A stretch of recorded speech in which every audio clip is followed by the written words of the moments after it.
네, 대한민국 정치 고수를 나누고 이야기 나눠보는 시간이죠. 정치 구단입니다. 바로 오늘도 더불어민주당 김교웅 더불어민주당 의원님과 함께합니다. 안녕하십니까? 안녕하세요. 예. 잘 지내셨습니까? 예, 에이펙 다녀오셨어요? 갔다 왔죠. 네, 현장 좀 어떠셨어요? 뭐 너무 저는 좋았던 것 같아요. 그 경주라고 하는 곳의 그 문화적, 역사적 아, 그 향취가 있고 음식도 좋았고 공연도 좋았고 G드래곤 뭐 난리였습니다. 지드래곤 공연할 때 이제 여러 정상들이 휴대폰을 켜고 열심히 그 사진도 그 찍고 휴대폰에서 녹화도 뭐 하시더라고요. SNS로 또 올리고 네. 일어났다가 뭐 하는 사람 뭐 같이 아, 현장 분위기는 어깨를 그랬군요. 들썩들썩 하는 사람 노래 따라 부르는 사람 뭐 여러 명 있었죠. 네, 의원님도 같이 부르셨습니까? 저는 노래를 잘 못해서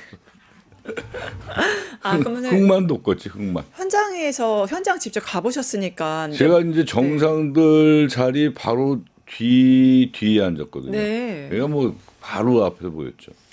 그 현장에 경주 현장에 못 가시는 우리 구독자분들 시청자분들을 위해서 현장 내가 갔던 에이펙은 이랬다라고 좀 얘기해 주시면 좋을 것 같아요. 우선은 요번에는 정말 경주의 멋이 있었고 오. 또 음식의 맛이 있었고 컬처가 아주 좋았어요. K컬처를 제대로 나타냈던 현장이 아닌가 이렇게 생각이 됩니다. 그리고 음식도 나오기 전에 그 영상으로 다 만드는 것을 보여줬어요? 영상으로 보여주고 음식이 나왔어요. 그러면 그러니까 정상들이 좀 안심하셨겠네요. 내가 먹는 거에 뭐가 들어갔나 좀 걱정될 수도 있죠. 얼마나 좋아요, 그게. 음식 맛도 좋았고. 그래서 이번에는 아주 너무나 좋았다. 그리고 이 에이펙이 사실은 경제협력 공동체인데 그쵸. 문화가 많이 이번에 들어가 있는 것 같다. 문화가. 그래서 거기서 이제 선언문 나올 때도 창조 문화의 협력 관계를 하자라는 게 창조 문화에도 들어가 있었죠. 네. 성명서에. 네. 아무래도 현장에 계셨으니까 아무래도 세계 각국의 정상들이 참여를 했잖아요. 네.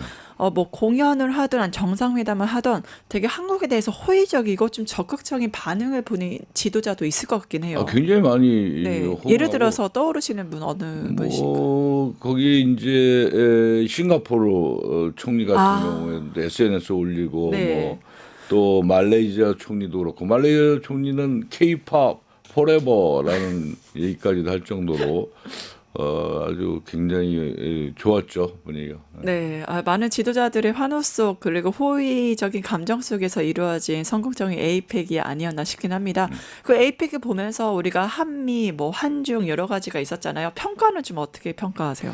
저는 굉장히 긍정적으로 평가를 해요. 우선 한중 관계도 보면은 그동안에 이제 뭐 한한령 속에서 꽤 경색돼 왔었잖아요. 그게 이제 조금씩 풀리고 11년 만에 시진핑 주석이 한국에 온 것 자체가 일단은 해빙 무드로 가는 그쵸, 11년 만에 온 거다. 거니까. 이렇게 생각이 들고 또 여러 가지 이제 경제 관계나 이런 면에서도 한중 관계가 조금씩 풀리고 있다. 이런 측면에서 굉장히 긍정적이고 한미 관계는 뭐 여러 가지 뭐 관세 문제라든가 나왔지만 어찌됐든 우리가 생각한 거 이상으로 한미 관계는 잘 풀어져 가지 않았나. 제가 뉴스토마토에 나와서 그때 200억씩 단계별로 내고 뭐 이런 얘기를 했는데 네. 거의 뭐 그대로 간 것 같아요. 네, 이미 예측을 역시 저희가 정치 구단으로 보시는 정치 고수답게 다 예측을 하셔서, 감사드립니다. 그럼 결국엔 전반적인 평가 굉장히 잘 했다라고 저는 잘했다고 보시는 봅니다. 거네요. 특히 중국에 대해서는 우리가 서해 구조물 문제도 있고 여러 가지 한한령 문제가 좀 있었는데 시진핑 주석과 만나면서 그거에 대한 좀 해결점 어떻게 문화로 풀어가는 어떤 해결점이 좀 도출됐다고 저는 하죠. 이제 문화 예술로 푸는 게 가장 좋다고 생각해요. 네. 남북 관계도 문화 예술로 푸는 게 가장 좋고 문화 예술 체육 이걸로 푸는 게 훨씬 부드럽게 갈 수가 있다. 특히 이제 한한령 같은 경우가 거의 이제 문화예술 콘텐츠 아니겠어요? 그러니까 그런 부분들을 우리가 하나씩 넘어가면서 갔을 때 뭐 경제 문제도 다가갈 수 있는 거 아닌가 이렇게 생각하고 있습니다.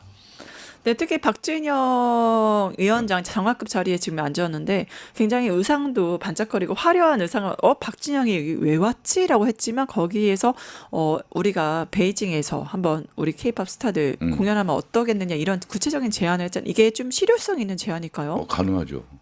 사실은 올해 4월 달에 그 한번 아이돌 한국 국적을 갖고 있는 아이돌 공연이 한번 허가가 됐었죠. 예. 그렇게 해서 단계별로 이제 공연도 진행되고 저는 이제 시진핑 주석이 이재명 대통령을 한번 초청하겠다 그러지 않았습니까? 네. 그래서 한번 중국에 가서 얘기가 진행된다면 뭐 문화예술 부분 분야부터 먼저 진행을 하지 않을까 이렇게 생각하고 있습니다. 네, 좀 인상 깊었던 건 JYP 박진영이 시진핑에게 직접 우리 베이징에서 공연 좀 하자라고 제시를 직접 한 거잖아요.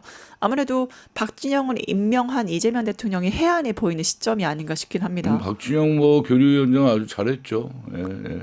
제가 보기에는 뭐 여러 가지로 그러니까 이 K컬처 300조 시대 이 부분을 풀어나가는 데 있어서 굉장히 주요한 역할을 할 수 있다 이렇게 보고 있습니다.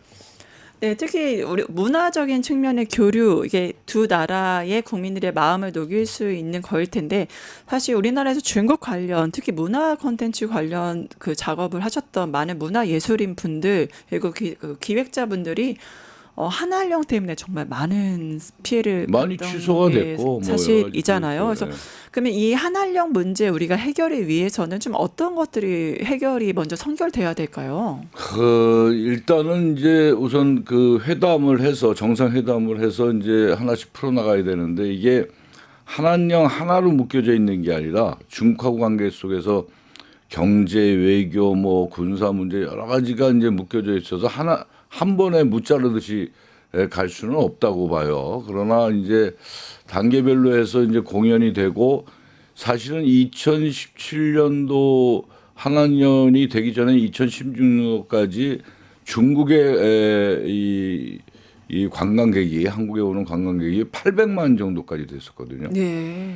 그러니까 요번에 우리가 9월달에 무비자 단체 무비자를 시작했잖아요. 그러니까 그것도 하나의 이 전철 기지의 단계가 아닌가 이렇게 전 생각하고 있어요. 그래서 그런 단계별로 접근을 해나가서 진행을 한다면 저는 뭐 거의 풀리지 않을까 이렇게 보고 있습니다. 네, 결국에는 시진핑과 JYP의 그런 대화 속에서 두근거리는 특급 지시를 시진핑이 내렸다. 앞으로 이제 K컬처의 이제 그런 선두적인 역할들을 기대할 수밖에 없는데 이게 K 아레나 고양이라든가 각종 지역, 서울시, 광명시 연계돼서 뭔가 추진되고 있는 것 같긴 합니다. 네, 그렇죠. 지금 이제 우선 그 고양시 같은 경우에도 한 5만석 규모의 이 지금 아레나를 준비하고 있고 5만에서 6만석 정도 된다래요. 그리고 광명 그쪽도 광명하고 시흥 이쪽도 5만석 규모 이렇게 이제 연구 용역 정도 나간 건데요. 네. 이제 중요한 게 뉴스토마토에서도 영종에다가 7만석 규모의 이 아레나 K 아레나를 지금 계획하고 있어요. 근데 아시다시피 영종도에는 이미 인스파이어가 있어서 근데 인스파이어는 이제 최대로 갈 수 있는 게 18,000명이거든요. 18,000밖에 안 되는군요. 그러니까 이 18,000명이고 알고 거기서 대교 하나 요번에 넘어오면 이 저희 지역구 옆이긴 한데 네. 그 청라에 지금 22,000석 규모의 돔경기장을 짓고 있죠. 네. 공연장을. 거기는 네. 이제 야구 경기도 하고 나머지에 공연을 하는 거죠. 신세계 SSG에서. 그래서 그런 그 이 중형 정도는 이제 조금씩 있는데 대형이 없단 말이죠. 그러니까 5만석 이상의 규모의 대형을 준비하고 있다. 그러니까 대형이 왜 필요할까요? 땅덩어리도 이제 좁은데. 우리 SM이라든가 뭐 이 하이브 또 이 저 여러 가지 이제 대형 기획사들이 공연을 하는 데 있어서 공연장이 없어서 한국에서 못 하는 거예요. 네. 일본 가서 하고 미국 가서 하고 도쿄돔 가서 이런 거 하고. 아닙니까? 그래서 일본만 해도 대형 그 이 아레나가 5개 정도 되고 미국은 한 20개 정도 됩니다. 그러니까 일본은 만석 규모, 2만석 규모는 굉장히 많아요. 그리고 우리는 이제 대개 경기장을 많이 활용하는데 전문 공연장을 활용하는 게 아니거든요. 그래서 네. 그런 대형 중형의 전문 경기장. 그러니까 인스파이어가 좋은 게 뭐냐면 그 전문 공연장이거든요. 네, 그렇죠. 천장에다 막 장치도 다 네. 할 수 있는 네. 이런 거예요. 근데 나머지는 경기장이에요, 우리는. 예, 그러니까 그런 한계가 있는 거죠. 네, 그래서 인스파이어가 지금 이미 시설이 있는데 좀 더 우리가 물론 그 G드래곤이 공연을 하면서 와우, 케이팝의 영향력이 이 정도구나, 정상들도 이렇게 좋아하고 전 세계가 이렇게 좋아하시는구나 확인을 했습니다만, 그럼 K 아레나가 더 큰 규모의 아레나가 이렇게 들어가야 되는 이유가 뭘까요?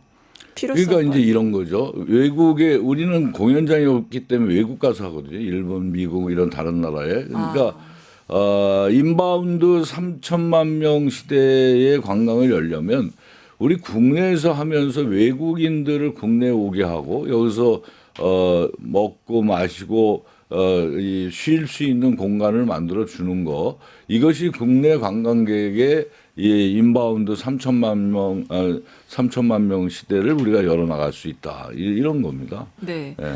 또 이제 지금 우리가 에이펙 관련해서 이제 문화까지 K 아레나까지 왔는데, 다시 이제 에이펙으로 좀 돌아가면 이번에 에이펙을 통해서 국민들이 느끼는 감정은 딱 하나인 것 같습니다. 아, 대한민국은 이재명 보유국이다.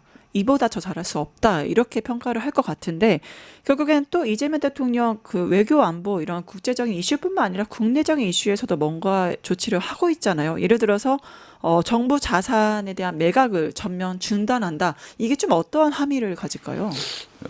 일단 그게 이제 정부 자산 매각을 너무 헐값에 팔고 있었거든요. 네. 그러니까 윤석열 정부 때 이 그동안의 그 세수 결손, 그러니까 이 부자 초부자 감세가 많았잖아요. 그래서 90조 원 정도의 이 결손이 있어서 윤석열 정권 들어서면서 이제 국유재산을 매각하기 시작했거든요. 근데 그 국유재산 매각이 너무 헐값에 팔리다 보니까 이재명 대통령이 봤을 때 이게 안 되겠다, 이렇게 본 거겠죠. 그래서 중단하거나 또는 지금 진행하는 것도 재고해봐라, 이렇게 얘기가 된 겁니다.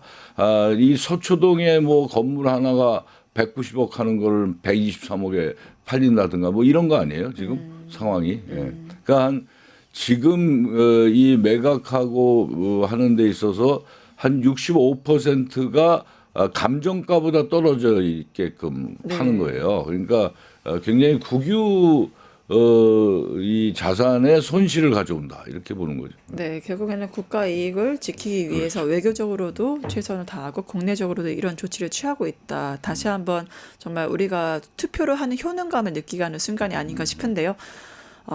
과거의 정권에 대한 그런 과거에 대한 반성, 미래로 나아가는 계기가 필요하기 때문에 국감이 있는 것 같습니다. 지금 문체위에서는 이제 김건희 관련해서 굉장히 좀 시끄러웠잖아요. 사진이 인상적이었어요. 허리에 손, 그다음에 뭐 짝다리, 이런 짝다리, 김건희의 만행이 좀 밝혀졌는데, 또 근정전 용산에도 올랐다고 하죠. 이건 뭔가요? 그러니까 근정전이 원래 임금의 자리 아닙니까? 그 임금의 자리를 본인이 올라가서 앉았던 거죠. 네. 네, 그래서 근정전 올라가려면 계단이 5개 계단이 있는데 그게 한 계단에 30-40cm 돼요. 그러니까 그 옛날에 임금들은 그 계단으로 안 올라가고 옆으로 돌아서 용상에 앉았다고 하는데, 김건희도 바로 옆으로 돌아서 앉았다라는 얘기가 있어요. 그게 국립박물관의 이 정영석 사장이 그런 이제 이 얘기를 했죠. 저희가 국정감사 때 10월 22일 날 굉장히 축궁을 해서 그 얘기를 밝혀낸 겁니다. 예. 그리고 또 약간 아시지만 어떤 사람이 죽은 장소에 대해서는 다들 피하잖아요. 근데 명성황후의 침실이자 시의 곤영암. 장소를 알고 있는 곤영암에 단둘이 아무도 못 들어오게 하고 10분 동안 있었다. 이건 저희가 어떻게 해석해야 될까요? 그것도 뭐 미리 연락한 게 아니라 갑자기 와서 문 열어라 해갖고 네. 들어가서 두 부부가 거기서 한 10여 분간 있었다는 거예요. 그래서 저희가 국정감사 때 거기 가서 뭘 했냐? 네. 기록이 없는 거죠. 그러니까 비공개로 들어와서 완전히 기록이 없는 거예요. 그래서 저희가 이제 이 문화재 국유재산청장한테 이제 이 얘기를 했죠. 그 여기에 대해서 TF를 만들고, 그러니까 특검은 특검대로 하더라도 네. 여기서 정확하게 파악을 해봐라. 대책 TF를 만들어라. 그래서 지금 대책 TF를 만들었습니다. 예. 아, 그래서 국가유산청장이 이걸 만들어서 주도하에 이제 과연 거기에 있는 뭐 고궁 박물관에도 갔다고 하니까 네. 그게 유출된 건 없는 건지, 뭐 이 침실에서 뭐가 발견된 건 없는 건지, 이런 걸 정확하게 가서 뭘 했는지, 왜 갔는지 이런 걸 파악해야 될 거 아닙니까? 그래서 그런 걸 진행하고 있습니다. 네, 제가 그래서 전임 문화재 청장님께 좀 여쭤봤어요. 이게 가능한 거냐 했더니 문화재 청장님도 뭐 가셨대요. 최웅천이요?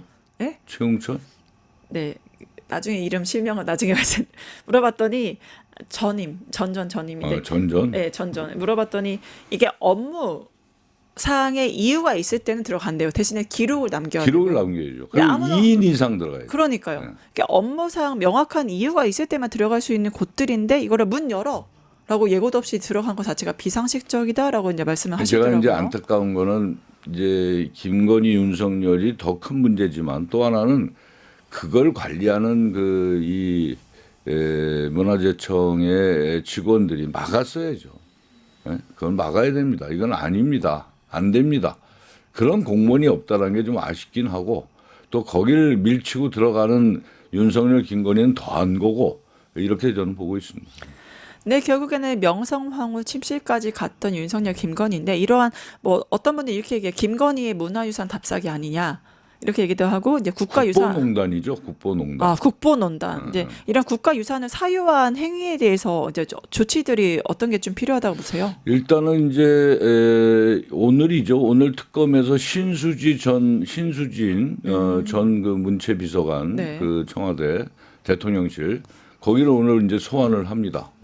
그래서 그 하고 이제 황성훈, 그 다음 문체비서관 했던 황성훈도 이제 다음번에 소환할 예정에 있는데 더 조사를 해봐야 되겠죠. 네.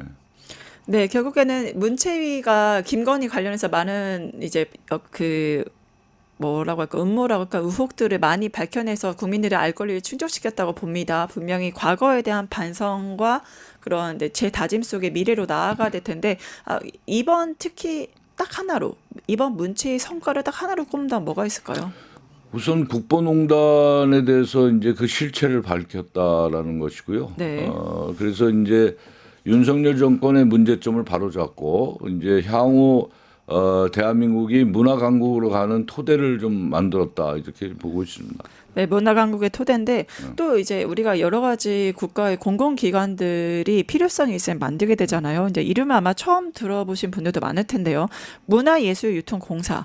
네. 이게 어떠한 것이고 어떠한 역할을 좀 기대하고 계십니까? 문화예술유통공사는 제가 제일 먼저 이제 얘기를 해서 던진 얘기인데, 네. 그게 문화예술인들이 굉장히 힘듭니다.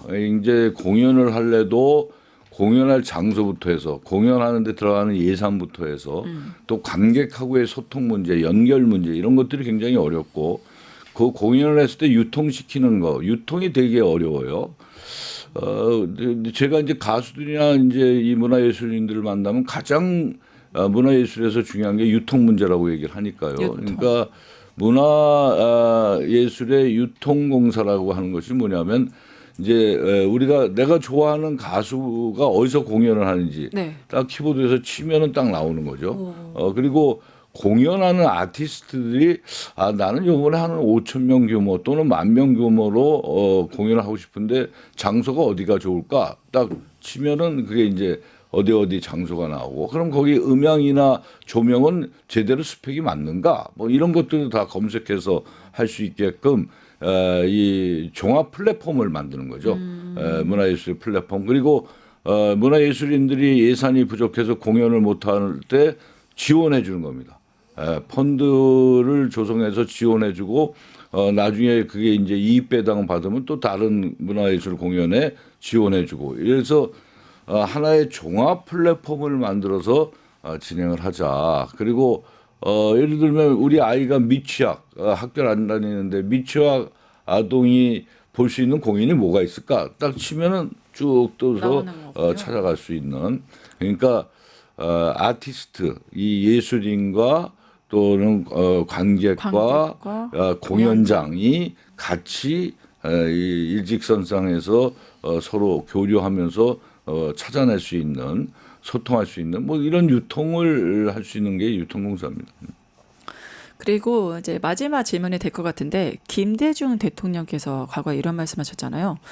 문화예술에 대해서는 지원을 하되 간섭하지 않는다. 그렇죠. 근데 제가 현장에서 제일 많이 들은 거는 정부에서 간섭만 한다, 지원 안 한다 이걸 듣거든요. 어떻게 해결하실 겁니까? 지금 문화예술인들이 이제 주로 시혜성 지원밖에 없어요. 그러니까 그것도 몇백 정도.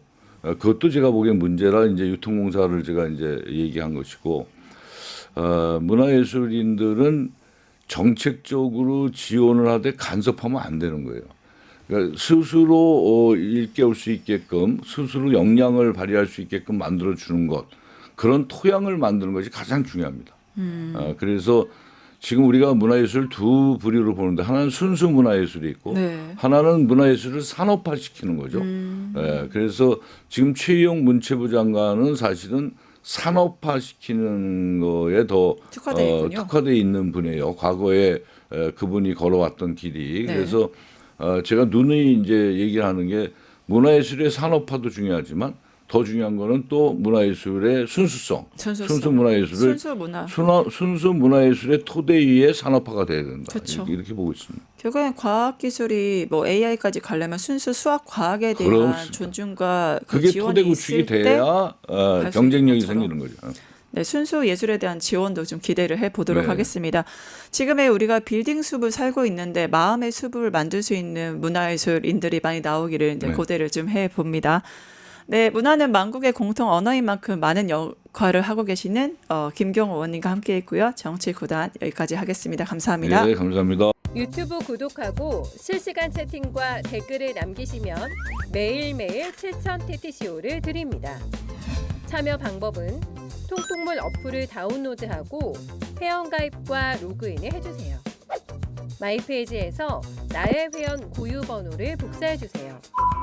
유튜브 구독 후 실시간 채팅이나 댓글창에 고유 번호를 한 번만 입력하면 준비 끝! 지금 유튜브 채팅과 댓글 쓰기 참여하고 7,000TTCO 받아가세요.